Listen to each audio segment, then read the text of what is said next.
No sabemos con seguridad qué idioma hablaba, a qué tribu pertenecía o incluso cuál era su nombre. Solamente sabemos que decidió mantenerse aislado hasta su muerte en 2022 por su propia voluntad. Este es uno de los primeros párrafos de texto que te recibe cuando abres la página de Wikipedia de El hombre en el agujero. Palabras que son repetidas en cada uno de los artículos que hablan de esta desafortunada historia, una la cual se destaca precisamente por los huecos que años después no hemos sido capaces de llenar. Por ejemplo, es fácil determinar que él no vivía solo por decisión. La zona había sido víctima de múltiples ataques hacia sus indígenas desde el 1900, movimiento el cual terminó eliminando a un 80% de las tribus en territorio brasileño a solo 60 años después de haber comenzado. Para entender mejor la efectividad de este plan, me gustaría apuntar a este artículo de The Guardian, donde se revelaron los contenidos de algo conocido como el reporte Figueiredo, 7000 páginas, donde se describe que el Servicio de Protección de Indios, o SPI, solía crear programas que en teoría debían ayudar a mejorar las condiciones de vida de los nativos, pero que terminaba convirtiéndose en un mecanismo para robarles sus tierras, o eliminarlos, utilizando armas o veneno. Sin embargo, creo que el pasaje que más efectivamente muestra la gravedad del crimen aquí se trata del siguiente. El número de víctimas es imposible de calcular. La Comisión de la Verdad cree que algunas tribus, como las de Maranhão, fueron completamente exterminadas. En un caso en particular, en Mato Grosso, solo 2 supervivientes salieron para contar un ataque a una comunidad de 30 indígenas cinta larga, con dinamita lanzada desde aviones. Figueiredo también detalla cómo los funcionarios y terratenientes introdujeron de forma letal la viruela en aldeas aisladas y donaron azúcar mezclada con estricnina. Un veneno increíblemente peligroso, pues al entrar al cuerpo humano provoca convulsiones incontrolables, imposibles y que incluso en el pasado fue utilizado como pesticida. Esta cruel misión siguió activa hasta casi los años 2000, pues no solamente las aldeas a su alrededor de las tribus Akuntsu y Kanoe fueron masacradas alrededor de 1970, sino que incluso los sobrevivientes de esa desconocida aldea en particular, que seguían vivos, debieron haber sido erradicados por mineros en 1995, dejando al único sobreviviente de este legado, lengua y tradiciones vivo por razones desconocidas.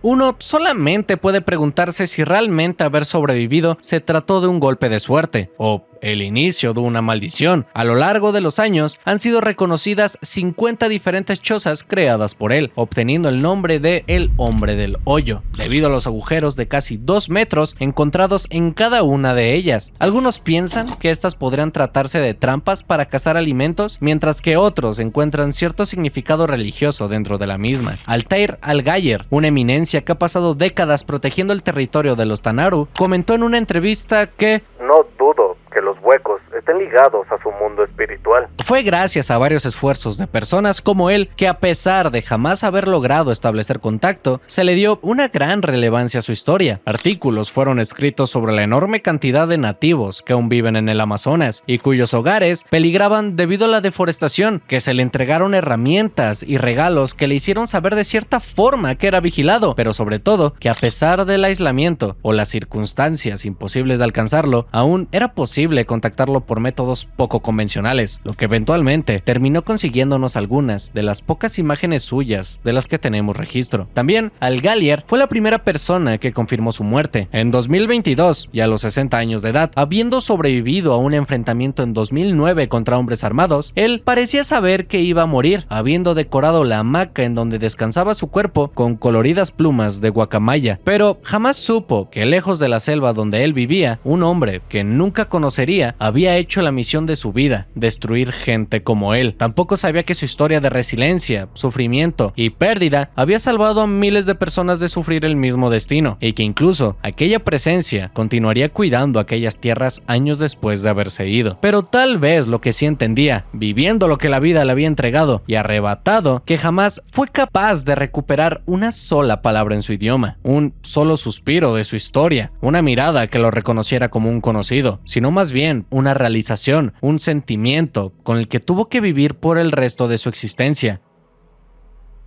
Él estaba completamente solo.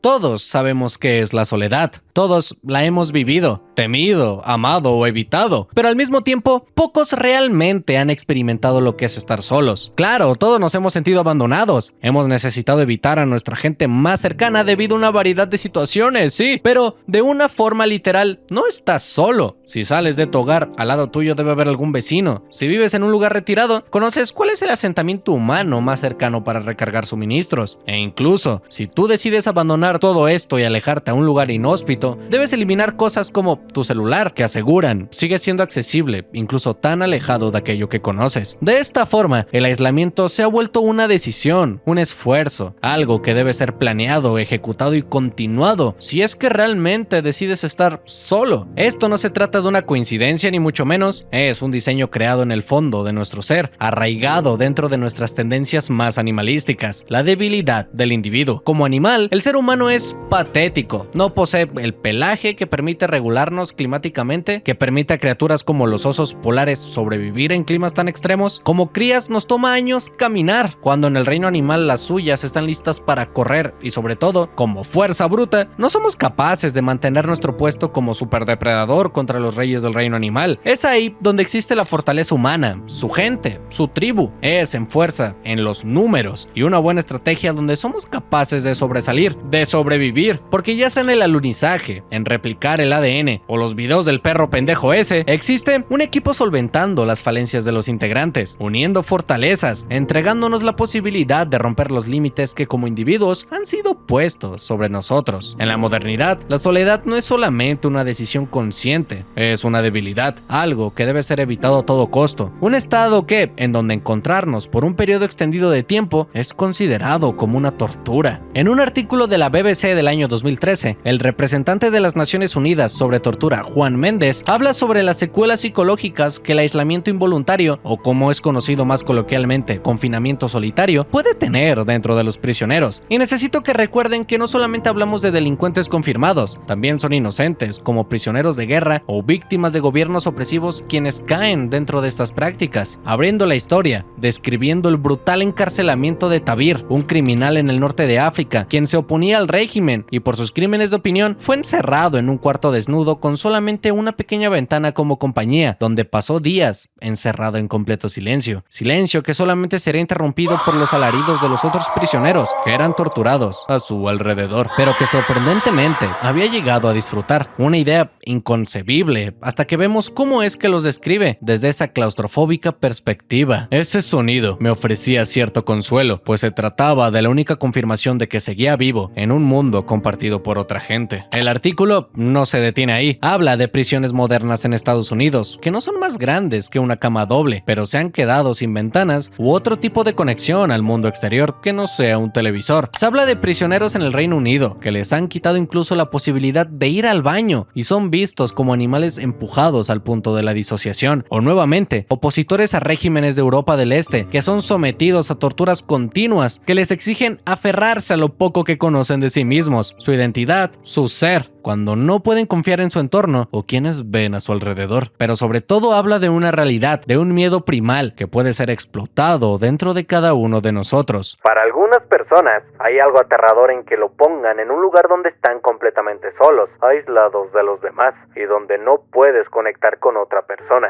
Dicho por Craig Henney, el profesor de psicología de la Universidad de California, para este artículo, ejemplifica de forma perfecta este pensamiento. Y la verdad es que no hay forma de saber si eres una persona que se doblaría ante este desafío o no antes de siquiera enfrentarlo. Visas, uno de los youtubers más inteligentes y capaces de esta plataforma, para el primer episodio de su show decidió explorar una variante de esto, privándose de forma casi total de estímulo durante 3 días en una habitación acolchada, de color uniforme y con comida plana. Rápidamente, dentro de la cámara, lo primero en perder fue la noción del tiempo, durmiendo de forma intermitente y sin patrones claros, cayendo en patrones que se han visto de otras personas en estas situaciones, recurriendo a contar para mantener su mente activa y hablando a la cámara escondida por compañía e incluso alucinando con ciertos elementos de su celda, sintiendo que los colores cambiaban de forma muy sutiles, cosas creadas por su mente para mantenerlo ocupado, pero lo más evidente se trataba del deterioro que presentaba frente a su patrón del habla, quedándose a media oración, trabando sus palabras, repitiendo ideas y en general exhibiendo una inhabilidad de concentración alarmante cuando la comparas con su contenido en general. general. Es en eso donde la soledad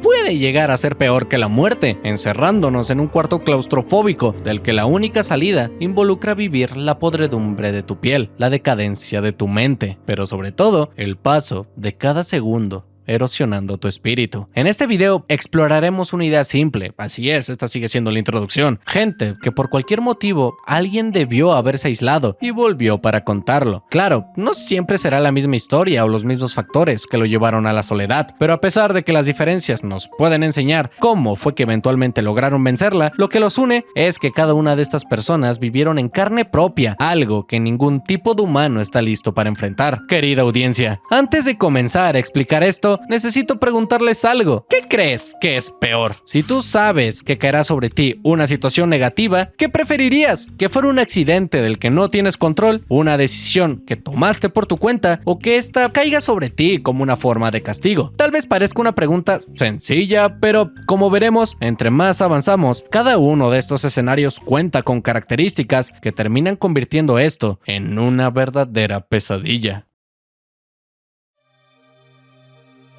No creo que haya una idea con la que más me encuentro en conflicto que aquella que dicta que la vida es impredecible. Llámenlo terquedad, ignorancia o molestia en general, pero es que yo no soy alguien que disfrute dejar la vida al azar. Creo que las cosas existen por una razón y se trata de nuestra responsabilidad encontrar su lugar. Precisamente los problemas y errores que se encuentran alrededor de nuestras vidas pueden llegar a darse por el descuido de ese aspecto en particular. Hablemos de enfermedades, carencias económicas u otro cualquier tipo de dificultad. Creo fielmente que en nosotros cabe la capacidad y responsabilidad personal de no solo salir de ellos, sino evitarlos dentro de la medida de lo posible. Esa es una de las más importantes y destacables características de la humanidad como especie: su resiliencia, su habilidad de planeación y ejecución, la idea de que todos nosotros, sin importar nuestro trasfondo, tenemos la posibilidad de transformar estas situaciones negativas en oportunidades. Si te tratas de alguien más crítico, podríamos nombrarlo como miedo a perder mi capacidad de reacción, miedo de quedarme desnudo ante la adversidad, miedo de no ser capaz de resolverlo. Es lo que me motiva cada día a levantarme, lo que hace que personas como yo encuentren propósito en su vida, el sentirse exitoso por precisamente evitar estas situaciones, y lo que lo hace más amargo cuando, sin pedirlo, sin ser capaz de preverlo o incluso sin merecerlo, se me es quitada mi capacidad de decidir y las cosas solamente suceden. Los desastres naturales se tratan de uno de los más grandes ecualizadores de la humanidad, pues a pesar de ser fácil criticar o ver las señales de peligro del vivir al lado de un río, cerca de la costa o en un área sísmicamente sensible, debemos recordar que muchas de las personas afectadas se encuentran dentro de una situación muy similar a nosotros, unas que realmente no tienen la opción de mudarse a un lugar más seguro, unas que no pueden solamente cambiar de trabajo y reiniciar su vida, o incluso aquellas que no tienen la opción de incluso imaginarse cómo es una vida lejos de ahí. Eso es lo desgarrador de aquellos que han sido víctimas de este tipo de soledad, que conocían las consecuencias y los riesgos de aquellos en los que se embarcaban, pero les era imposible abandonar su posición, abandonar a su familia, su sustento, ya sea por miedo de desampararlos o pánico a faltarles el alimento. Se encomendaban cada turno a los cielos para que mantuvieran su buena suerte, para que los mantuvieran a salvo. Creo que eso es lo más importante que hay que tener en mente, que todas y cada una de las que vivieron estos sucesos se tratan de los suertudos que vivieron para contarlo.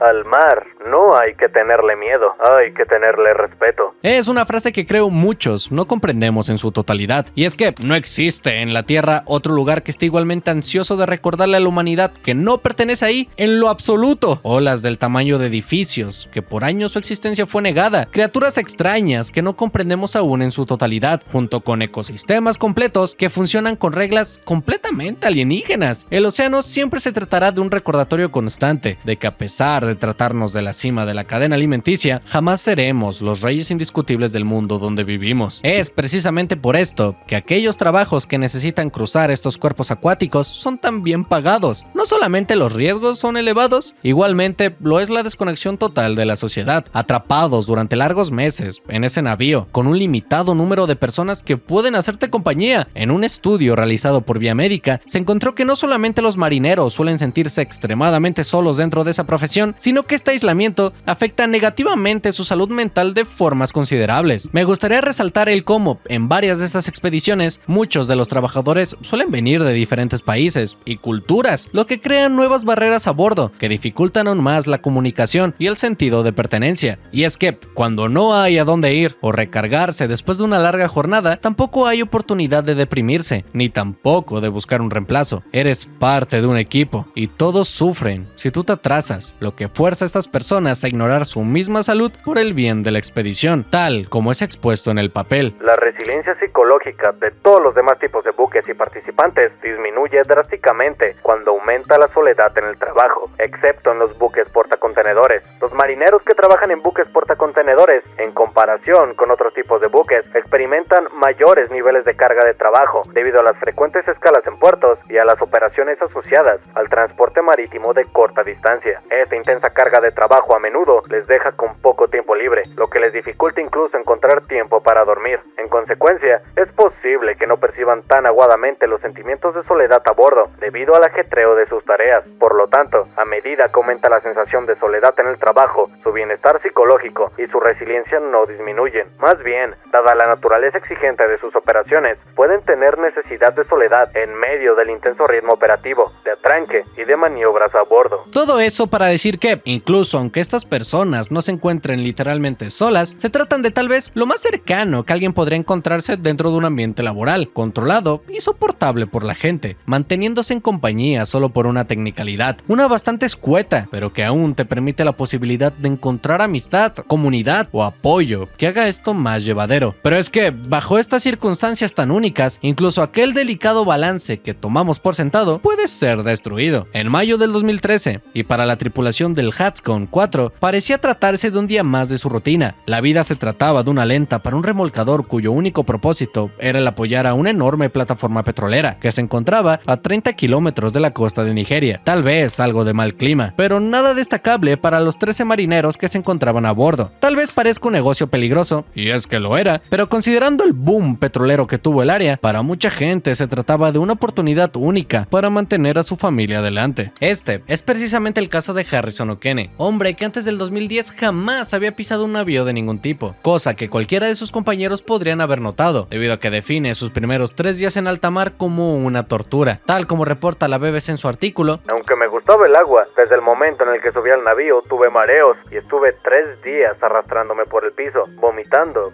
y cocinando al mismo tiempo. Pero después de esos 3 días yo estaba perfecto y desde entonces nunca sufrí de mareos en el océano. La mayor ventaja que llego a ver, además de la paga, se trató de las facilidades que tomaba el cocinar para su limitada tripulación comparada a los enormes buffets hoteleros a los que estaba acostumbrado. Sin embargo, es precisamente esta vida la que terminó convirtiéndolo en alguien excepcional para el trabajo, disfrutando los viajes largos, la compañía del agua e incluso la soledad que estaba presente dentro de cada viaje, siendo estas 3 cosas lo que más amaba de su puesto. ¿Quién diría que solamente un par de horas después, estos parecieran convertirse en sus verdugos? Harrison, como cada mañana, estaba listo para comenzar. Después de dar sus plegarias y con la parrilla caliente y sus compañeros a punto de levantarse, decidió tomar un poco de tiempo libre para hacer sus necesidades en el baño. Es entonces cuando la ola golpeó.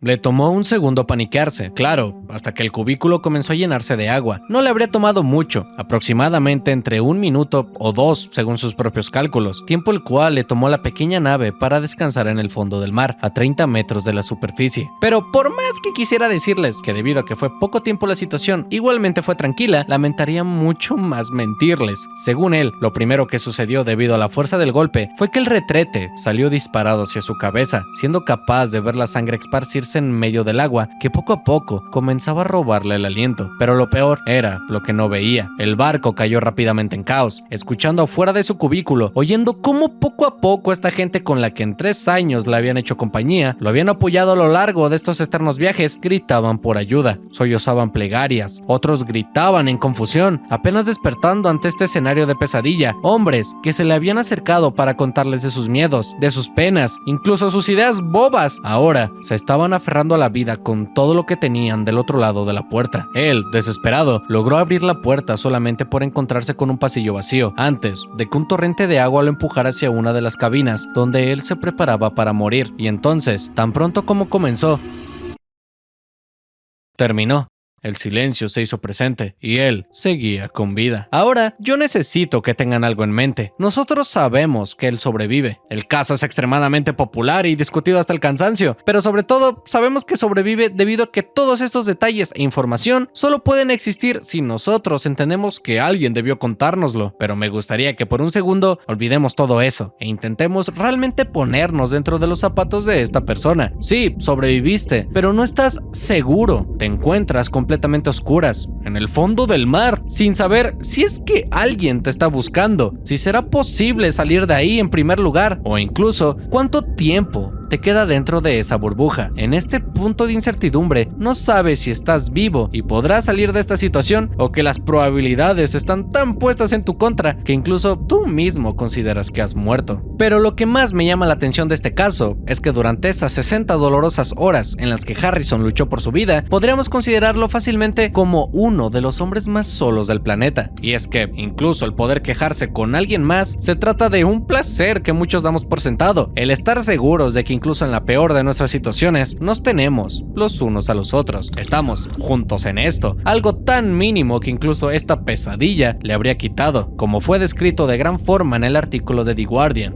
En total oscuridad y silencio, Okene se encontró en un momento extraño, en un lugar más allá de todas las guías de supervivencia humana. Era como si hubiera pasado a un mundo paralelo, con solo una débil sensación del tiempo, y poco que rompiera la privación sensorial, aparte del zumbido amortiguado de los barcos que se movían por el océano a casi 30 metros por encima de él. Con este tiempo a su disposición, él decidió utilizarlo precisamente para mantenerse lúcido, pensando en su familia, poniendo atención a cada pequeño detalle que sucedía en su pequeño mundito. Los peces que se frotaban contra sus heridas, empeorándolas, los calzoncillos en los que se encontraba debido al poco tiempo que tuvo para prepararse, e incluso cómo solamente quedaban 3 días antes de que se suponía volviera a tocar tierra. Fue precisamente este conocimiento lo que le permitió poco a poco explorar sus alrededores, cosa complicada debido a la completa carencia de luz. Pudo encontrar una linterna, una lata de Coca-Cola y otra de sardinas. Fueron su única compañía durante estos agónicos días. No pasaba segundo en donde los pensamientos oscuros no pasaran por su mente, cosas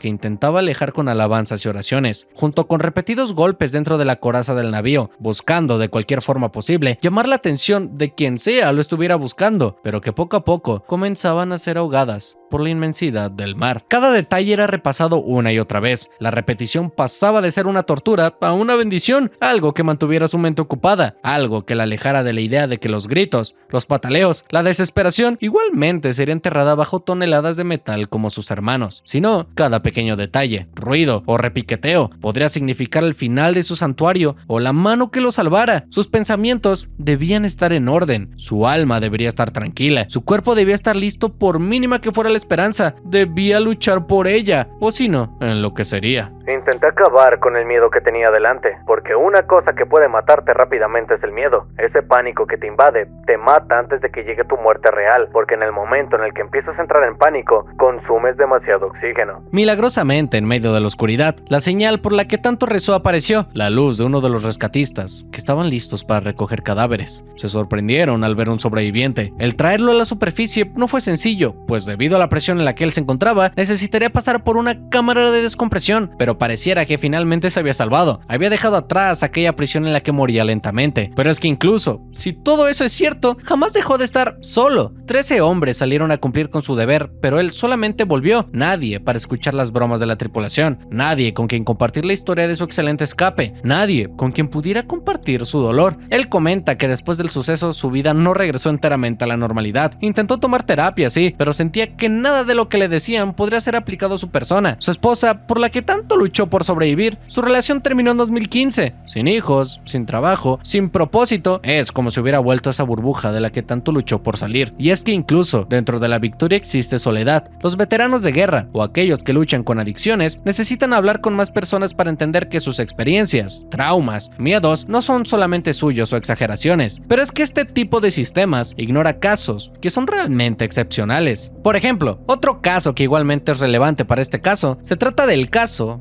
caso de los 5 buzos de Paria, donde debido a una falla de su equipo, 5 personas fueron succionadas dentro de una tubería de petróleo, con un espacio que era apenas más amplio que sus hombros, apenas pudiendo respirar gracias a las pequeñas burbujas de aire que se encontraban a su alrededor. No era suficiente con que ese espacio fuera cómicamente pequeño, sino que debido a la enorme caída que sufrieron y la velocidad en la que pasó, los 4 hombres se encontraban heridos, desde sus tobillos hasta su cabeza. Pero esto no evitó que entre todos entrelazaran sus extremidades para apoyarse a mover lentamente. La tubería estaba llena de alaridos de dolor, quejidos, pero sobre todo esperanza. Conocían el sistema, conocían su equipo e incluso al compañero en el que en ese momento estaban confiando su vida. Las posibilidades eran mínimas, pero ellos no estaban listos para darse por vencidos. Durante las siguientes 3 horas, la cadena logró encontrar 2 tanques de oxígeno y una máscara, pero las posibilidades de que pudieran utilizarlas para salir todos eran demasiado bajas. Es ahí donde Christopher Woodram, la cabecilla de la cadena y que estaba hasta enfrente, promete intentar usar uno de los tanques para explorar la tubería, pero sobre todo que si lograba encontrar a alguien del otro lado, les explicaría la situación en la que se encontraban. Esta idea fue, como imaginarán, poco popular entre los hombres, quienes le rogaban que no los abandonara o buscaran otra solución, pero él, sabiendo que esta era su única oportunidad, decidió dejarlos atrás, mientras poco a poco se iba alejando, escuchando sus gritos desesperados y golpes en las paredes del metal, esperando que alguien finalmente viera que seguían ahí, que necesitaban ayuda, pero sobre todo, que aún no se habían rendido. Ese amargo adiós fue la última vez que alguien vio a esos 3 hombres con vida. El viaje de regreso no fue nada sencillo. El petróleo quemaba sus pulmones y ojos. Los gritos de sus amigos pesaban sobre su conciencia, con el movimiento haciéndose más difícil cada minuto. Cuando llegó a la sección vertical de la tubería, el pánico ya había tomado control de él, gritando desesperadamente, explicando a quien escuchara que seguía ahí abajo. Finalmente, después de esas agonizantes horas, alguien respondió a su llamado y él fue rescatado, siendo enviado a terapia intensiva para tratar sus heridas. Incluso antes de quedar inconsciente, su último pensamiento fue el avisar que aún había tiempo, que necesitaban actuar rápido, que no tenían mucho tiempo. Ante estos llamados desesperados de ayuda, fue ahí cuando la empresa tomó la decisión de no intervenir por la vida de esos hombres. Primero intentaron escapar de esto, comentando que ellos no tenían un plan para salvarlos, e incluso comentaron que no tenían ningún tipo de responsabilidad legal para intentarlo. Incluso después de la presión mediática que se les fue ejercida, ellos siguieron poniendo excusas, como las condiciones climáticas, para evitar llevar a cabo esta operación, incluso a cierto tiempo negando si ellos podrían seguir vivos en primer lugar. Incluso, según el artículo de The Daily Mail, clama que las familias de esos 3 hombres que fueron a quejarse con la empresa fueron abandonados en su estacionamiento sin comida, ni agua o respuesta de qué es lo que estaba sucediendo, agregados a un grupo de WhatsApp donde prometieron que les darían una actualización de su paradero 1 hora después, actualización que, como se han de imaginar, jamás llegó. 48 horas después, la empresa dio un comunicado comentando que habían terminado sus esfuerzos de rescate. La cosa es esta: a pesar de que el siguiente lunes sus cuerpos sin vida hayan sido retirados de la tubería, investigaciones forenses y otras fuentes han llegado a teorizar que estos hombres se mantuvieron con vida hasta tal vez 39 horas, algo que fue corroborado gracias a una desgarradora pieza de emergencia de la negligencia de la empresa, cuando una cámara de GoPro fue recuperada, descubriendo grabaciones de los 3 hombres que quedaron atrás orando, hablando entre ellos y dándose ánimos mientras esperaban un equipo de rescate que jamás llegaría. Ni siquiera me es imposible imaginar cómo es que algo así podría sentirse, con tus amigos muriendo en tus brazos, mientras buscas dentro de ti las fuerzas para seguir luchando, seguir demostrando que sigues ahí, sin saber que no solamente todos lo saben, sino que decidieron dejarte morir. ¿Qué habrá sentido esa persona al saber que ahora estaba completamente sola? La cosa es que incluso para aquel que logró escapar de las garras de la muerte, tampoco volvió a la normalidad. La culpa, el trauma, los recuerdos han sido demasiados como para continuar con su vida. Antes de ver al equipo de rescate, él estaba completamente seguro de que iba a morir, de que no había dónde más huir, pero ahora no solamente estaba vivo para volver a ver a su familia, también lo estaba para entender que les falló a esas personas. Yo les hice promesas que al final no pude cumplir, y eso es algo que jamás podré olvidar, que me da derecho a vivir. Esa es una frase dicha durante su entrevista con The Daily Mail y ejemplifica de mejor manera el mundo en el que ahora se encuentra, uno en el que sabe sus amigos ya no están, y con ellos cualquier persona que pueda entender qué es lo que pasó, qué es lo que vivieron juntos, pero sobre todo porque es importante que su caso no sea olvidado. A pesar de tener una familia, con su esposa actualmente jamás ha podido volver a trabajar después de lo sucedido. A día de hoy, este video, la Paria Full Trading Company no solo sigue abierta, sino que continúa negando su participación en la muerte de estos hombres. La soledad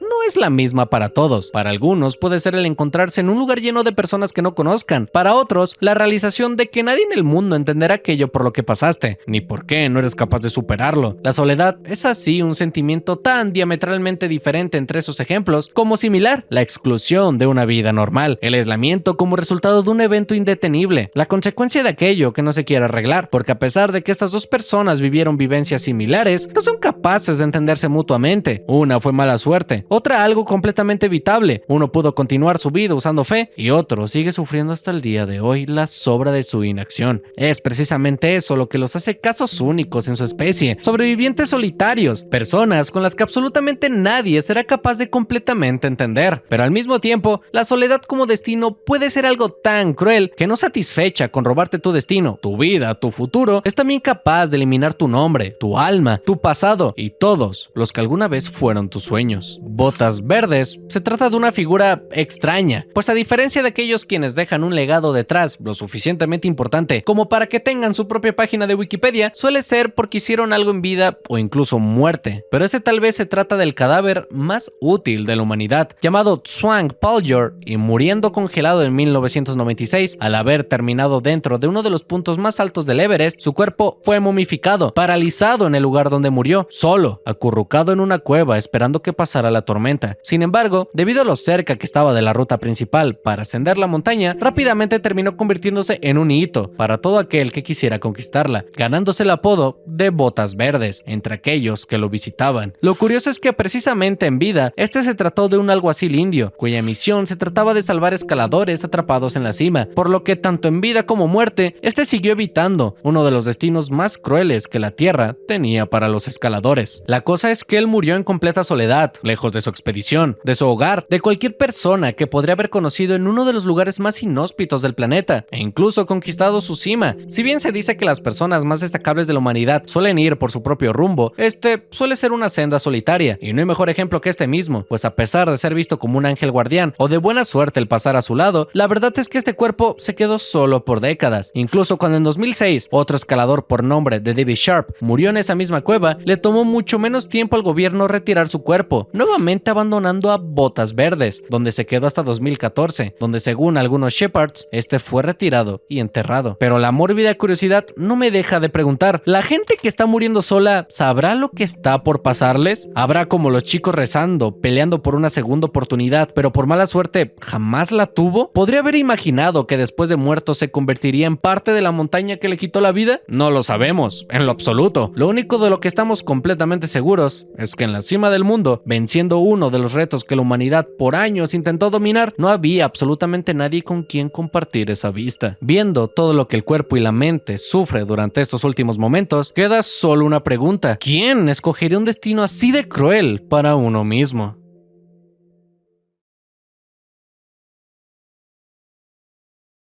¿Es realmente posible escapar del dolor? ¿Crees tú que exista algún lugar donde no sea capaz de encontrarte, donde sus palabras no tengan ningún tipo de efecto sobre ti? En 1871, Irene Ford, una pequeña niña de apenas 10 años de edad, falleció de fiebre amarilla, un suceso que, lamentablemente para la época, no se trataba de algo extraño. Debido a su corta edad, sabemos muy poco de su tiempo de vida, de no ser por un muy pequeño detalle. Ella vivía aterrada de las tormentas eléctricas. Solamente era necesario el sonido de un rayo a la distancia para que saliera disparada hacia su madre buscando refugio. Cuando fue enterrada, su tumba resaltaba como ella, debido a un detalle construido únicamente para luchar contra su mayor miedo. Detrás de la lápida podía encontrarse un set de escaleras de concreto que bajaban hacia una ventana detrás de la que era posible ver el ataúd. Es reportado que, cuando las tormentas eran especialmente malas y el cielo particularmente violento, su madre podía ser encontrada al pie de sus peldaños intentando calmar a su hija, quien ella aseguraba en ese momento debía estar aterrada. El caso se volvió tan famoso que a día de hoy esa ruta sigue abierta en caso de que, bueno, estés por el área y quieras prestar algo de tu tiempo para ayudar a Irene a pasar entre estos relámpagos. Y esta es una historia simple entre una madre y su hija, de su amor irrompible, de un vínculo tan vivo que es al mismo tiempo un vínculo tan vivo que es capaz de mantenerla atada a la tierra, siendo al mismo tiempo tan hermoso como desgarrador. Pero hay algo que yo no he logrado comprender en su totalidad. eternidad. Tal vez, quitándole un poco de esa magia, Irene lleva siglos muerta, incapaz de ser alcanzada por aquello que por tanto tiempo la aterrorizó, de aquellos terribles síntomas con los que la enfermedad la atormentó hasta sus últimos momentos. Entonces, ¿por qué seguimos con esto si ella ya paró de sufrir? ¿Para quién son realmente estos escalones? Son para esa niña que vivía aterrada de los truenos, para que jamás se sintiera sola mientras estos azotaban la tierra, o son para la madre, para que ella pudiera llevar de mejor forma el duelo sintiendo que aún podía seguir ahí para ella, o tal vez son para nosotros. Pese a que sepamos bien que esa niña no puede escucharnos, este ritual de apoyarla, de seguirle cumpliendo su último deseo, nos ayuda a estar mucho más tranquilos con nuestra propia muerte, con la idea de que tal vez seguiremos visitados y recordados, incluso aunque nuestros mayores miedos parezcan interponerse, porque lo que más nos aterra a esa idea es que, al morir, estaremos completamente solos. Yo creo poder definirme como un hombre muy pragmático. Tal vez es lo que he vivido o aprendido, pero entiendo a mi propia muerte como un punto en el horizonte del que es imposible escapar. En vez de verlo como una fuerza o situación de terror que evitar, prefiero disfrutar en lo posible lo que tengo ahora, en vez de preocuparme por algo que puede pasar en cualquier momento y que la mayor parte del tiempo está fuera de mi control. Visto de esa forma, incluso, la muerte puede recontextualizarse hasta algo casi positivo, un escape de aquellos dolores que tanto atormentaron a un paciente terminal, una víctima de un accidente o alguien que padezca de enfermedades mentales, y podrán finalmente, como se dice, descansar en paz. En ese aspecto, la soledad pasa de convertirse de un verdugo a un método de escapismo, de paz, una garantía que, dejando todo atrás, serás capaz de abandonar incluso aquello que tanto te atormentó en vida, por lo que, para almas particularmente atormentadas, este puede verse como una propuesta bastante llamativa. Es en el aislamiento donde tu mente encuentra la forma de mantenerse mucho más activa. Si tú en este momento cerraras los ojos y te encerraras en tu cuarto, como mencionamos anteriormente, no estarías solo. De seguro tienes un celular, una computadora, una consola, cualquier tipo de aparato que de cierta forma te conecta con el mundo exterior. Me gustaría retomar este punto porque, fuera de aparatos de comunicación, si todo esto lo redujéramos a sus más mínimas características, se tratarían de estímulos. Tu cerebro, tu mente, sobre todo en la época en la que coexistimos con estas enormes redes de información, constantemente estamos en búsqueda de dopamina, la sustancia que es secretada cada que algo es logrado. Imagínate encontrar un billete en la calle o conseguir resolver una situación complicada. Tu cerebro secretará esa sustancia en forma de recompensa para hacerte sentir bien por lo que acabas de hacer. Es esa sensación de calidez y felicidad a la que al día de hoy nos encontramos adictos. Si te ves incapaz de soltar el contenido corto por más que lo intentes, o gastas dinero de forma irresponsable, bien puede ser debido a una adicción, no a la dopamina en sí, pero a las actividades que nos la entregan. Es por eso que continúas scrolleando buscando nuevos videos o apostando. La edición alta, la sobreestimulación visual y auditiva hace que cuando apagues el aparato de tu elección y te sumas en la oscuridad de tu habitación para descansar, el silencio se siente incorrecto. Ya no eres capaz de soportarlo, por lo que vuelves a encenderlo hasta que te sientes completamente agotado emocional o físicamente, y es ahí cuando finalmente puedes descansar. Bueno, entonces, ¿qué sucedería si nosotros retiráramos todos aquellos estímulos que dividen nuestra atención? ¿Qué pasa cuando nos entregamos completamente al silencio y a la oscuridad? En pocas palabras, nuestro cerebro busca la forma de mantenerse activo para evitar caer completamente en la locura. Según el Dr. Marcus Raichle, neurólogo de la Universidad de Washington, funciona al 95% de su capacidad máxima la mayor parte del tiempo.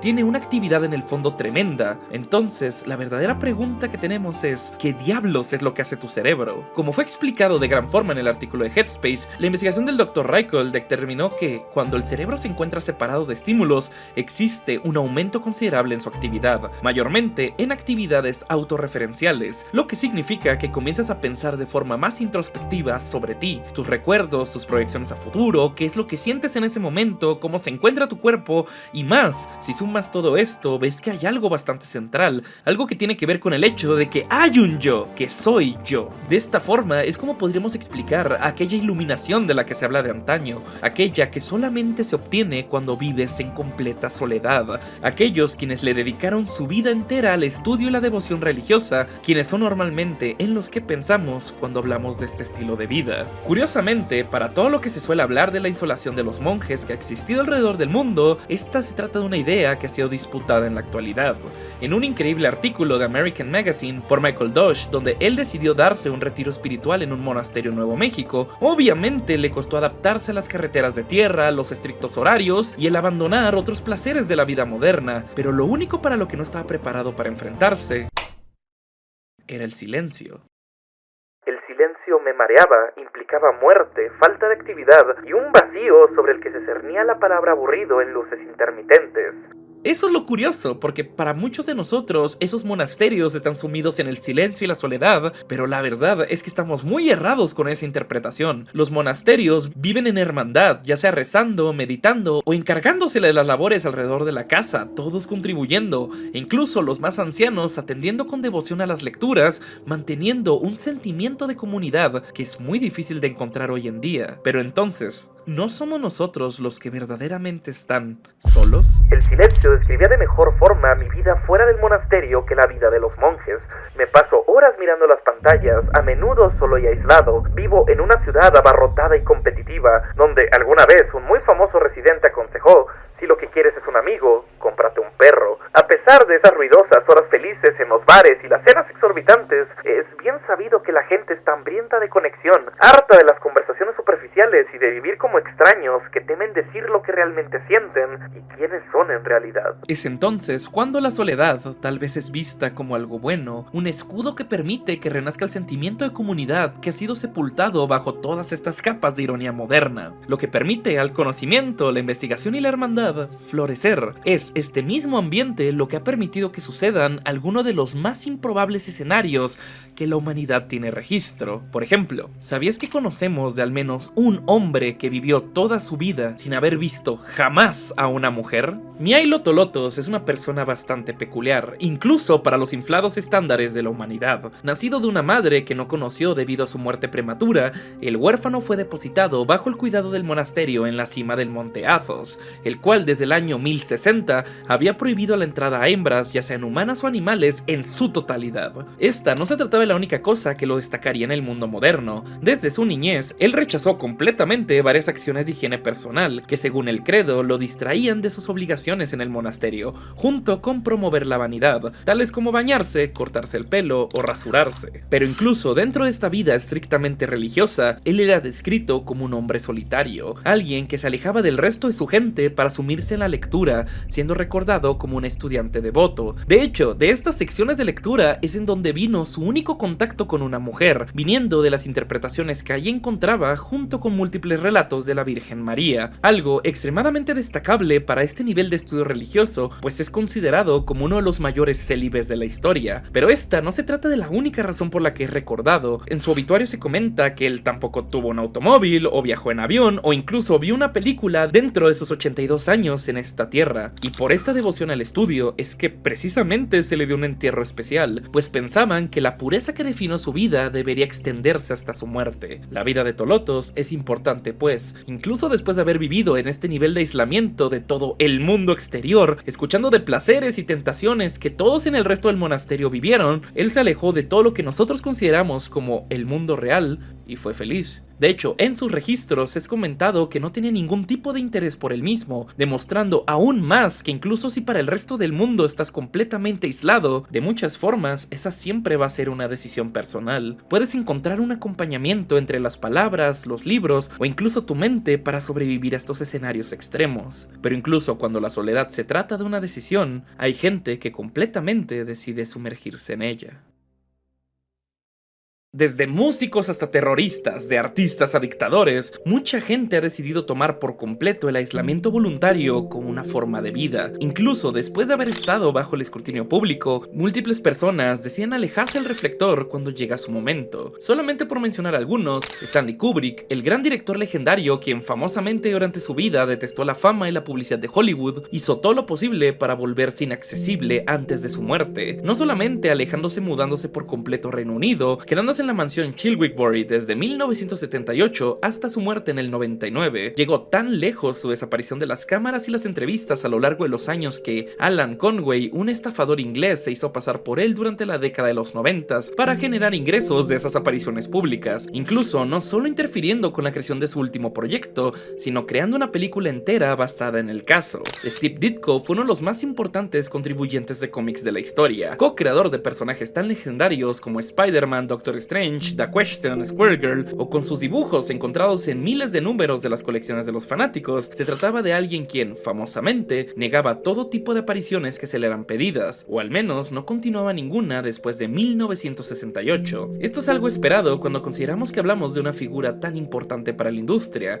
Encontrar fotografías más recientes del hombre es muy complicado, incluso según algunos testimonios, se le pedía a personas cercanas a él que directamente destruyeran su correspondencia. Ahora, Ditko no era un recluso con un nivel tan extremo como otros casos, apareciendo en varias ocasiones en las oficinas de Marvel y siendo muy amable, hablando con fans que se encontraba por la calle, pero fuera de ahí parecía alguien, dentro de la medida de lo posible, limitaba lo máximo su contacto con el mundo exterior, continuando trabajando aun cuando tenía 85, pero sobre todo, cuando murió en los 90s, fue reportado el 29 de junio, mientras que los policías sospechan que su verdadera fecha de fallecimiento fue el 27, pero precisamente que por ese estilo de vida tan aislado, nadie notó que había muerto hasta 2 días después. Brian Wilson. Para aquellos quienes sean fanáticos de la música, les debe sorprender encontrar al vocalista de The Beach Boys en esta muy pequeña lista, pero es que este sufría de múltiples enfermedades mentales que lo llevaron a alejarse de sus compañeros, empezando en 1964 después de un ataque de ansiedad, sufrido durante un tour, continuando este camino hasta el final de su vida. Esquizofrenia, trastorno bipolar, traumas de abusos nacidos de su infancia e incluso abuso de drogas, convirtió a este talentoso hombre en una figura bastante inestable. Encerrado en su mansión en Los Ángeles, su rutina rápidamente fue consumida por el consumo de drogas, LSD, anfetaminas, cocaína, etc., manteniendo así alucinaciones auditivas constantes, cosa que solamente empeoró el día que su padre murió.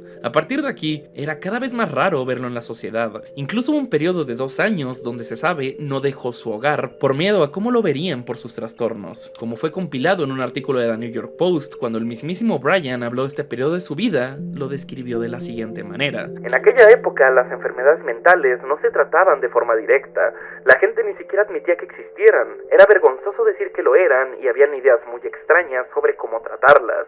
Y la cosa que es complicada para muchos de entender es que incluso para alguien tan grande y legendario como lo fue este artista, el ojo público es precisamente a lo que las celebridades le temen. Los momentos de debilidad, el escrutinio, lo que de alguna forma puede ponerlos en el ojo de la tormenta de cosas que tal vez la gente no está lista para saber o enfrentar, y en ese caso se llegan a sentir solos, como si fueran incapaces de tan siquiera revelarles al mundo porque es lo que pasan. Durante los últimos 40 años he tenido alucinaciones auditivas en mi cabeza, todo el día, todos los días, y no puedo liberarme de ellas. Cada pocos minutos las voces me dicen algo despectivo, lo que me desanima bastante, pero tengo que ser lo suficientemente fuerte como para decirles: oigan, ¿quieren dejar de acosarme? ¡Váyanse a la mierda! ¡No me hablen! ¡Déjenme en paz! Tengo que decir ese tipo de cosas todo el día. Es como una lucha. Una lucha que no todo el mundo está dispuesto a ver, ni siquiera ellos mismos. Brian Wilson en sus últimos días, y con un estado mental aún más frágil debido a que incluso llegó a padecer demencia, a pesar del amor de su familia, el cuidado de su esposa, incluso el legado que dejó atrás, es complicado saber cómo fue la lucha en su cabeza durante ese periodo de tiempo. El único que realmente sabe lo complicada que fue su tratamiento es el mismísimo Brian Wilson. Lo que intento demostrar con ese segmento es que la soledad voluntaria no es exclusiva de gente deprimida o fracasada. Muchos famosos y gente respetada en sus propios campos decidieron tomar este camino por una justa razón. Es humano sentirse incapaz de poder lograr más, de sentirse menos. En la sociedad en la que vivimos es sencillo aislar a aquellos con trastornos o con múltiples problemas mentales, pero es que muchas veces no hay nadie que se sienta más apenado por sus percances que ellos mismos, por lo que no pueden controlar, por lo que son incapaces de entender. Aquellos que sienten soledad al momento de que la demás gente jamás pueda comprender sus síntomas, los fantasmas que solo ellos ven. Es entonces cuando ellos mismos, incluso antes que los demás, deciden aislarse, evitarse problemas y en un mundo cada vez más interconectado, sentirse aún más solos que nunca. Y es humano, eso es lo que nos une. El simple hecho de que absolutamente nadie quiere ser visto o juzgado en su peor momento. Es irónico. Es bien sabido que el humano es incapaz de soportar el aislamiento por largos periodos de tiempo, pero a veces es lo único que nuestro espíritu desea. Y yo creo que no hay absolutamente nadie que lo haya comprendido tanto como lo fue Chris McCandless. También conocido como Alexander Supertramp, su historia no puede comenzar como todas las demás que hemos mencionado hasta ahora, pues desde el inicio se notó que él sería especial. Viniendo de una familia adinerada, parecía que su vida estaba dirigida a la excelencia, estudios universitarios que demostraron una inteligencia superior al promedio, graduado de la Universidad de Emory en Historia y Antropología. Poco a poco, una inseguridad comenzaba a nacer dentro de él, precisamente todo lo que existía debajo de esa fachada. La familia perfecta que todos conocían, a puertas cerradas, constantemente peleaban en frente de sus hijos, al punto de preguntarles con qué padre se irían en caso de que se pidiera un divorcio. Una compleja tormenta de emociones que solamente se intensificó cuando descubrió que su padre tenía otra familia que se rehusaba a abandonar. Estas revelaciones sobre su familia le provocaron un fuerte rechazo, al cual pronto descubrió. La única forma de escapar era literalmente correr. La acción de correr era vista con él como un acto cuasi religioso, el cual, en sus palabras, le permitía escapar de todos los males del mundo, con un espíritu y convicción tan fuertes que para sus compañeros era imposible de ignorar. Esa convicción no estaba exclusivamente reservada para figuras religiosas. Alguien quien particularmente se encargó de moldear su pensamiento se trató de Ellery Channing, un hombre quien abogaba por una completa libertad espiritual en todos los aspectos de tu vida. En uno de sus tantos escritos recapituló que fui a los bosques porque quería vivir en soledad deliberadamente, para afrontar los hechos esenciales de la vida, ver si podía aprender lo que me tenía que enseñar y no descubrir a la hora de mi muerte que no había vivido. Estas palabras debieron de alguna forma despertar dentro de él aquel deseo tan reprimido de libertad, de escapar de toda esa presión que su familia y su vida de alguna otra forma había depositado sobre él, haciendo algo que, creo yo, todos hemos deseado en algún momento de nuestra vida: dejar todo detrás y llegar a un lugar donde absolutamente nadie sepa tu nombre. ¿Y su destino? Alaska. Él iba a llegar a Alaska. Graduado con honores, con su vida aparentemente resuelta enfrente de él, donó los $24,000 que le quedaban en su fondo universitario a Oxfam, una ONG dedicada a combatir la pobreza, y dejando atrás todo: su riqueza, su legado, su vida e incluso su nombre, siendo conocido a partir de este momento como Alexander Supertramp o Alexander el Super Vagabundo. Él era incapaz de casarse con ningún estilo de vida, ya que hay personas que podrían hablarte de él como una persona bastante trabajadora, sabiendo que por temporadas puedes encontrarlo de mesero, cajero de comida rápida o incluso trabajador agrícola, solo para después aislarse por completo, decidiendo por su cuenta padecer de hambre, frío o miedo, tomándolo más como la oportunidad para abrazar esa soledad que tanto había venido a buscar. En medio de esto es cuando aprendió a vivir de la naturaleza, comiendo todo lo que ésta le otorgaba, diferenciándose entre setas, hongo y todo tipo de plantas. Esa no se trata de la única dificultad que vivió durante su largo camino. En todos los artículos que llegué a investigar comentan cómo, tal como el mensajero de Fallout New Vegas, tuvo que recorrer el Mojave a pie de noche después de que su austero auto se hubiera descompuesto en medio de la nada, e incluso brevemente entrando a México por la presa de Morelos, solo para conocer nuevas facetas de este mundo que lo tenía enamorado. Pero no importa cuántas maravillas este le mostrara, su objetivo seguía tan claro como cuando abandonó su hogar por primera vez, y todos estos éxitos estaban comenzando a cambiar algo dentro del joven. Sus hazañas también le regalaron algo de soberbia, cierta inconsciencia ante los riesgos y un placer por el vértigo y el peligro que se habían impuesto a la cautela, a la previsión de eventuales ingratas sorpresas, y le habían cauterizado cualquier reparo ante la responsabilidad y el descuido. Tal vez fue esa nuevamente encontrada confianza lo que le hizo moverse con más fuerza ante la línea de meta, o el cómo durante toda su vida él había aprendido a correr de sus demonios. Sería en abril de 1992, a los 24 años, cuando finalmente cruzaría Yukon, la frontera norte de Canadá con Alaska. Sería aquí donde cumpliría su sueño, armado con sus únicas pertenencias: un par de botas a prueba de agua, 4 kilos de arroz, un rifle, algunos libros, una cámara, un diario y algunas prendas. Y sería también aquí donde fue visto por última vez por otro ser humano. Serían aquí donde comenzarían sus últimos 4 meses de vida. Jim Galien sería quien lo ayudaría a acercarse a su destino final, la senda de la estampida, un largo recorrido donde notó rápidamente que este se trataba de un aventurero novato, no trayendo el equipo necesario para sobrevivir a la intemperie en un lugar tan inhóspito, notando incluso la ausencia de una brújula o mapa, comentando que él intentó evitar que continuara con su peligrosa travesía, ofreciéndole mejor a llevarlo al asentamiento humano más cercano, oferta que Alexander obviamente declinaría. Varios kilómetros después se encontraría con algo tan solo como él, un autobús turquesa abandonado que parecía ser el lugar perfecto para refugiarse. Ahora sabemos que este se trataba de un simple vehículo de servicio de la ciudad,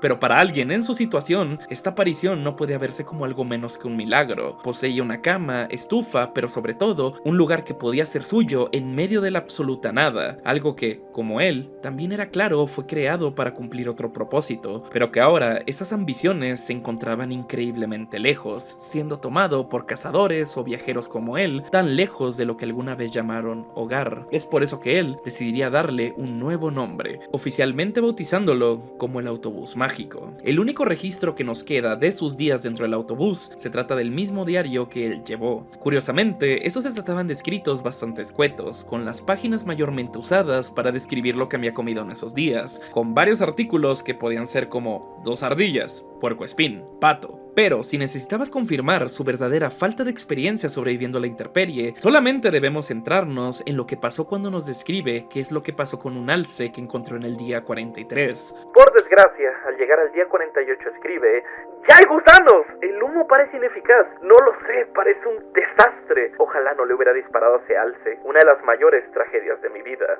Si él hubiera despellejado y destripado al animal inmediatamente, en lugar de esperar un día, y se hubiera enfriado la carne en el río, habría habido muchas menos probabilidades de que la carne se infestara de gusanos. Tampoco tenía su ahumadero preparado y listo para conservar al animal, lo que supuso un retraso adicional y más tiempo para que la carne se echara a perder. Pero, a pesar de sus percances, nosotros podríamos determinar estos como los días más felices de su aventura, donde aprovechó a tomarse fotos, escribir entradas que hemos discutido e incluso sobrevivir a la hambruna cuando el plan del alce fracasó, pues el resto de las entradas que siguieron este suceso estaban completamente vacías durante varios días. Y es que mientras se encontraba rodeado de la soledad que por tanto tiempo buscó, esto lo distrajo del hecho que el río que separaba su hogar de la civilización lentamente estaba creciendo y día con día se volvía más peligroso, finalmente notándolo en el día 69 cuando la única entrada del diario dice: El río creció, se ve imposible de cruzar, solo, asustado. Alexander sobrevive milagrosamente durante otros 44 días, con su dieta deteriorándose, pasando de animales y carne a semillas y moras que podía encontrar a su alrededor, aunque esto eventualmente parecería contribuir a su perdición, como lo comenta en la entrada del día 94. Extremadamente débil, culpa de las semillas de papa, me cuesta demasiado levantarme,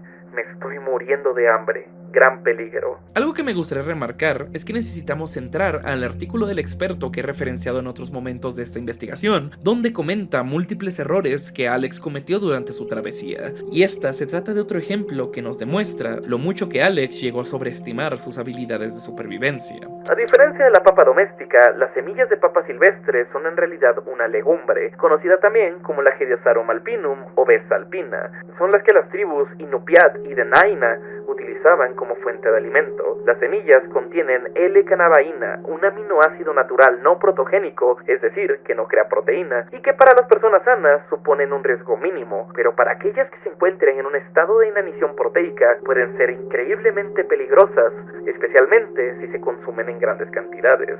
Dicho y hecho, a partir de este punto comenzó a mencionar aún menos alimento durante los días siguientes en los que, se presume, continuó dependiendo de la legumbre, desconociendo por completo los efectos que ésta tenía sobre su cuerpo. Incluso su nota del 100º día es imposible de leer sin notar el aire trágico que cada vez se cernía aún más sobre él.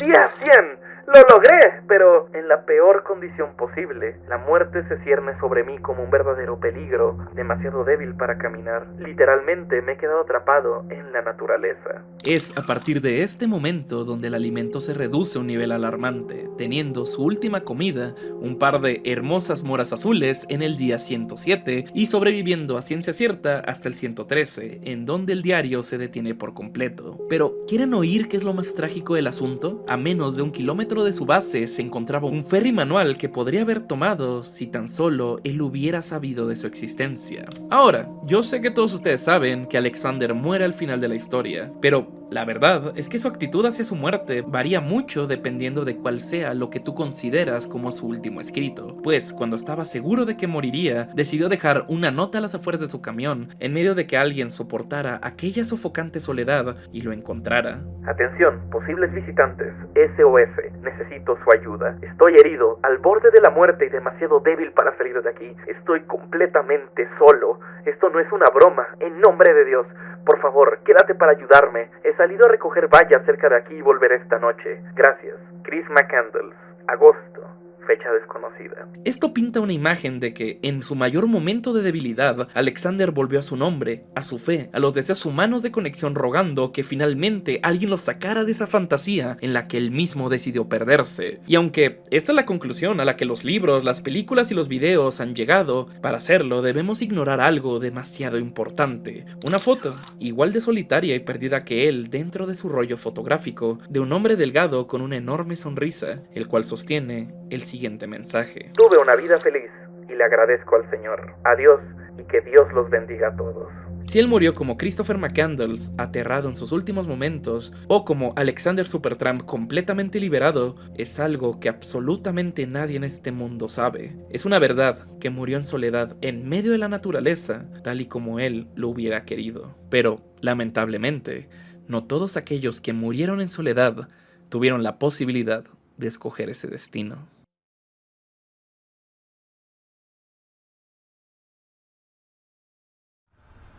El aislamiento, la mayor parte del tiempo, no es escogido, es infligido. Infligido por la vida, por aquellos traumas que te han causado alejarte de cosas que crees que te harán daño, por aquellas amistades que te entregaron problemas de confianza, que te fuerzan a esconderte detrás de una pantalla, por el miedo de encontrarte en alguna posición indeseada, por lo que, con antelación, decides hacértelo a ti mismo. Si se nos es entregada la posibilidad absolutamente, nadie escogería un aislamiento prolongado, sobre todo sabiendo el daño que eventualmente nos causará. Lo lamentable es que, al causarse en una realidad tan comprendida como sociedad que nos aterra la desconexión, es precisamente eso lo que lo convierte en una muy valiosa herramienta para lastimar si se es necesario. Secuestros es tal vez la forma más actual de este fenómeno. El tomar a una víctima y privarla de su libertad no solamente sirve como táctica de negociación para obtener dinero de sus familiares, es también una táctica de guerra psicológica para romper a aquellos quienes fueron escogidos, como fue explicado en la revista colombiana de psiquiatría. Las emociones de una experiencia tal son secuestradas, valga la metáfora, dentro de la víctima que, mediante mecanismo de negación, represión e incorporación, encapsula el componente afectivo de la experiencia y lo escinde de su aspecto cognitivo. De esta manera, puede relatar con minuciosidad la historia de su experiencia, pero sin los elementos afectivos de esta, una especie de delirio literario que pareciera ayudar a elaborarla y que, sin embargo, consolida el aspecto escindido que comenzará a supurar hacia el interior del individuo en forma de patologías somáticas, en las que se intenta metabolizar la experiencia. Contrario a lo que sucede en la experiencia traumática, en la que el trauma es vívido, como una experiencia dolorosa verbalizable, la experiencia del secuestro, que si bien resulta verbalizable como narrativa literaria, queda atrapada en el cuerpo, como una experiencia propioceptiva que toma la vía del lenguaje somático y se encierra en algún lugar del cuerpo. Ya sea antes, durante o después del suceso, para las víctimas, el secuestro no se detiene con su literal encierro y privación de estímulos. Se encierra en su cerebro, dentro de un estado de alerta en el que es imposible recuperarse, incluso un ápice de normalidad, de autosustento. Incluso si no se trata de un crimen particularmente violento, el simple hecho de ser llevado a un lugar desconocido, por gente desconocida, junto con un objetivo desconocido, en tiempo real destruye nuestra percepción personal, de la sociedad e incluso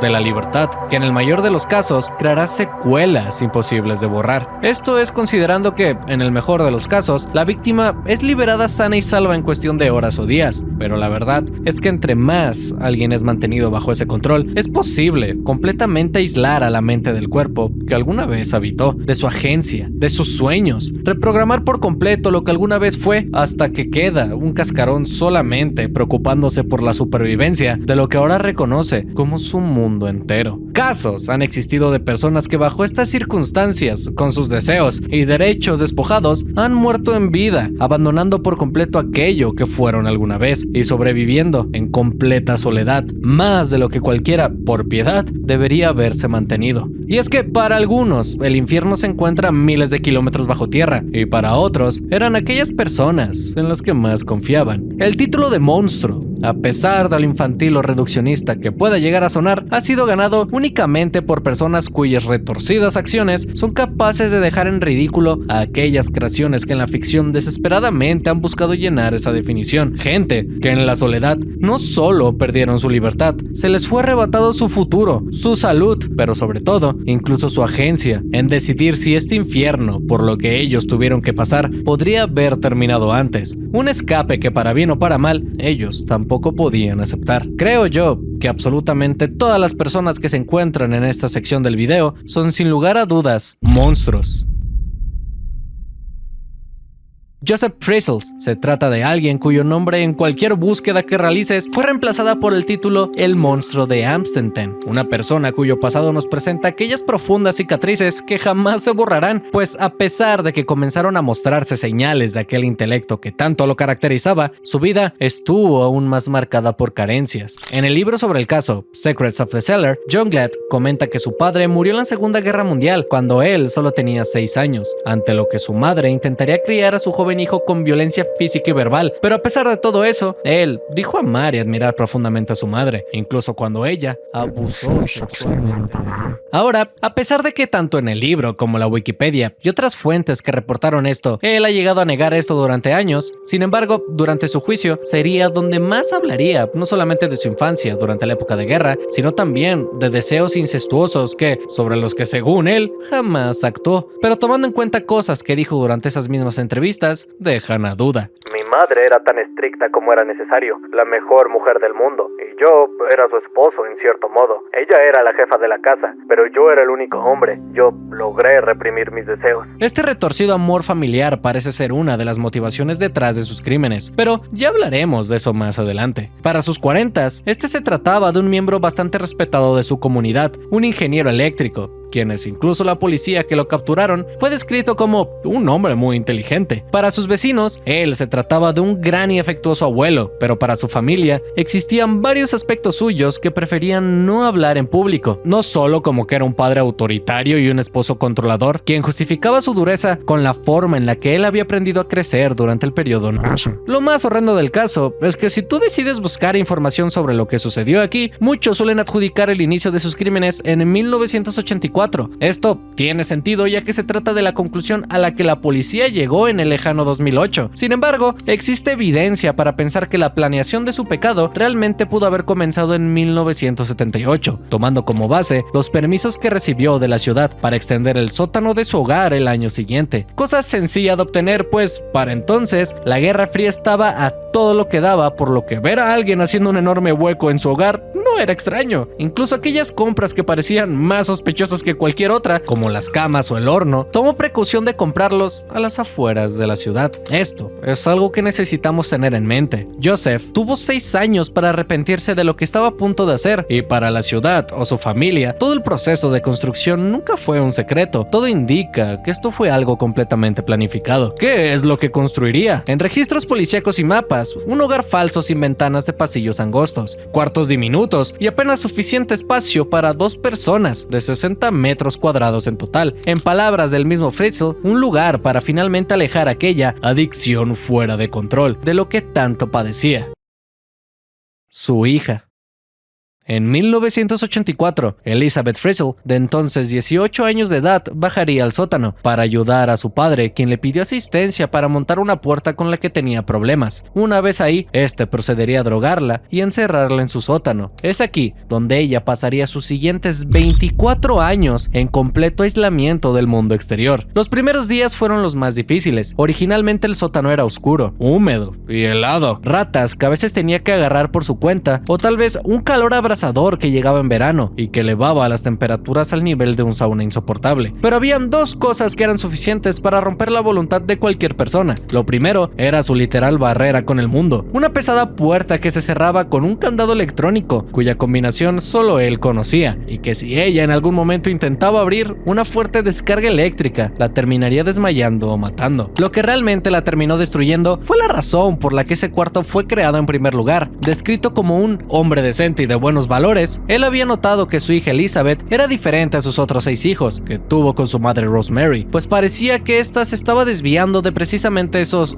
valores que tanto buscaba enseñarle, entre que pasaba su adolescencia en bares de mala muerte, juntándose con malas influencias o incluso escapando 2 veces de casa. Joseph sintió que esta era la única forma de educar a su hija. Por eso tenía que hacer algo. Tuve que crear un lugar donde mantener a Elizabeth, por las fuerzas si fuese necesario, alejada del mundo exterior. Como parte de esta corrección, Elizabeth sería por su padre en un aproximado de 3000 veces, engendrando con él 7 hijos diferentes. Originalmente esto se dio con ella estando completamente inmovilizada, atada de los brazos y con una cadena en su cintura, restricciones que lentamente comenzaron a eliminarse a lo largo de los meses, solamente porque dificultaban sus actividades sexuales. Estas sucedían varias veces al día, con ella misma confirmando que bajaba al menos 3 veces a la semana al sótano, en un patrón que no se detuvo hasta cuando finalmente fue liberada. Estos retorcidos actos no fueron solamente hechos bajo el nombre de castigar a su hija. De hecho, entre más días pasaban, estas excusas tenían menos peso, haciéndose más complicado que lograra recuperar su libertad. Pero la verdad es que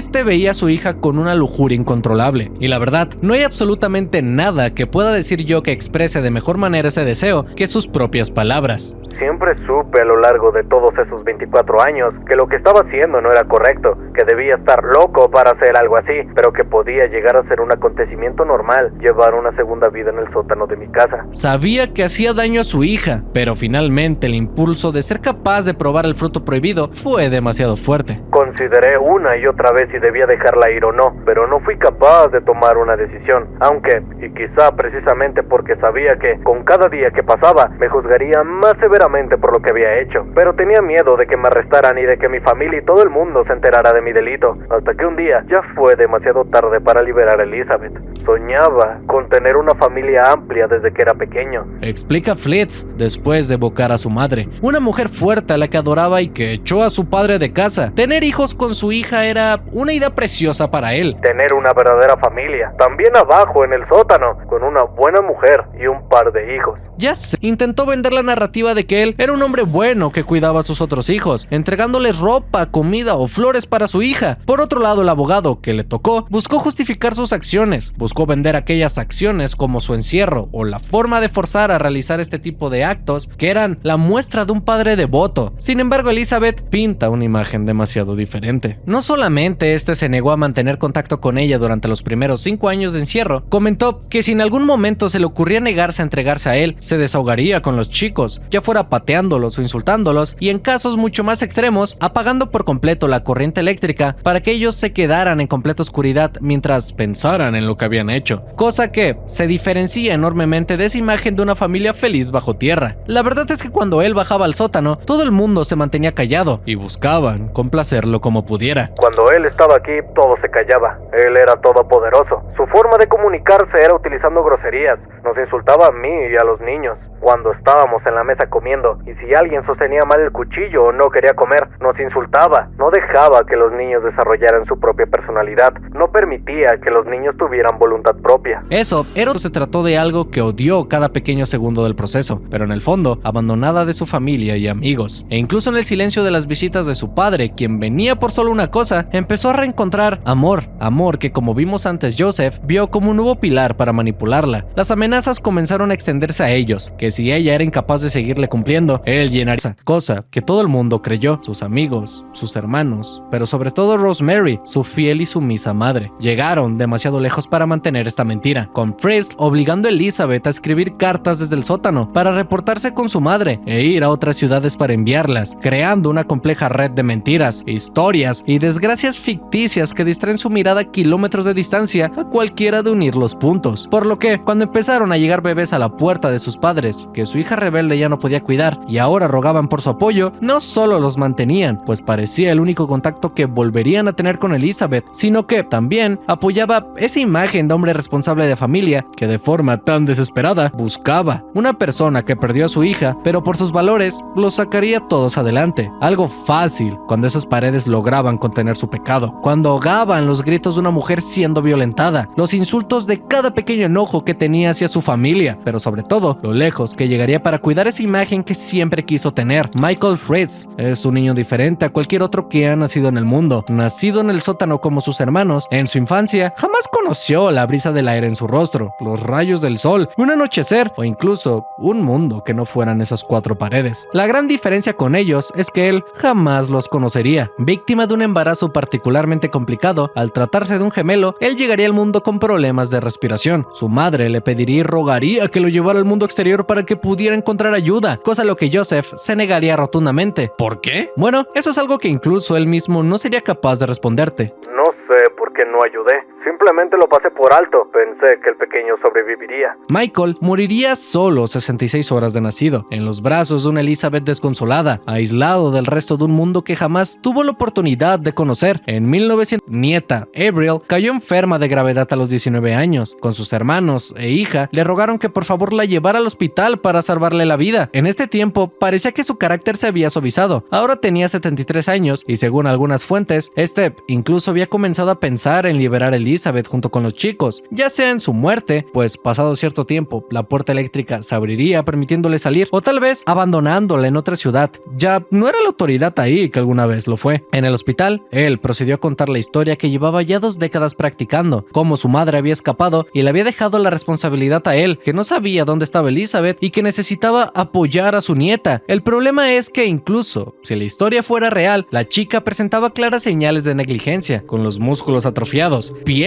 increíblemente pálida, salud dental deplorable y señales de desnutrición. Pero es que a diferencia de sus otros hijos, ella carecía de cualquier tipo de registro ante la ley, tomando custodia de Avril a menos que su madre apareciera. Con la espalda contra la pared, él volvió a su hogar a dar las noticias de lo sucedido. Sabía que si Avril recuperaba la conciencia, hablaría de lo acontecido ahí debajo, por lo que bajo múltiples amenazas, tomó a Elizabeth y volvieron al hospital. Su primer contacto con el mundo exterior no fue tan amable como tal vez ella lo hubiera deseado. Al llegar al recinto, Joseph volvió a intentar su historia de siempre, diciendo que ella había escapado durante 24 años, pero que había vuelto al enterarse de la salud de su hija. Sin embargo, al presentarlas, originalmente la policía la separó para castigar. Lo que ellos pensaban era una madre negligente, pero entre más horas pasaban en ese cuarto de interrogación, la mentira comenzaba a derretirse. Y es entonces cuando, si ellos le prometían que jamás volverían a ver a su padre a los ojos, les contaría absolutamente todo lo que había pasado. Cuando la policía llegó a su hogar, se encontraron con lo que parecía un sótano completamente normal, sin señales de una segunda locación. Resulta que la puerta estaba bien escondida detrás de unas estanterías que solamente encontraron cuando el mismo Joseph Frizzle les indicó el camino. Ahora, la historia siempre termina con la familia escapando, Frizzle en cadena perpetua por múltiples casos de violación y los niños con Rosemary entrando en un programa especial donde serían recolocados, con nuevas identidades, lejos de las cámaras. El problema es que eso omite uno de los detalles más importantes para comprender la verdadera psicología de este monstruo. Joseph Frizzle finalmente entendió el peso de sus acciones cuando estuvo frente al tribunal. Cuando me di cuenta de que ella estaba ahí, en la sala del tribunal, y finalmente miré hacia el auditorio y la vi con mis propios ojos.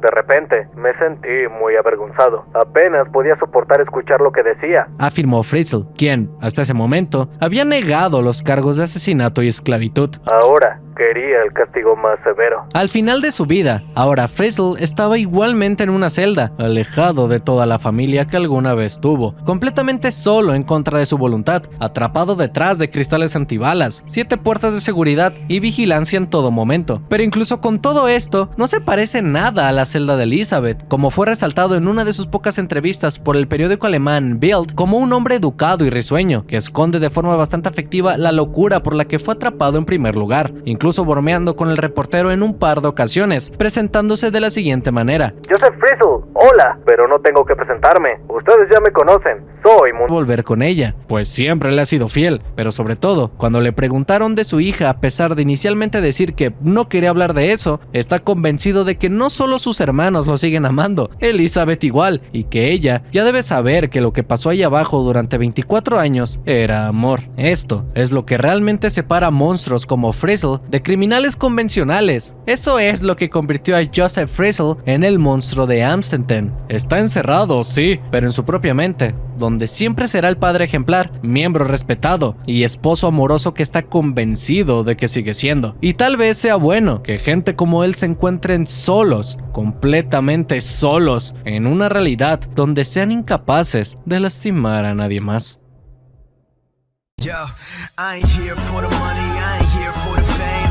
Though it might be nice to own a jet plane, I'ma do it all for you. Come along and see it's true, but the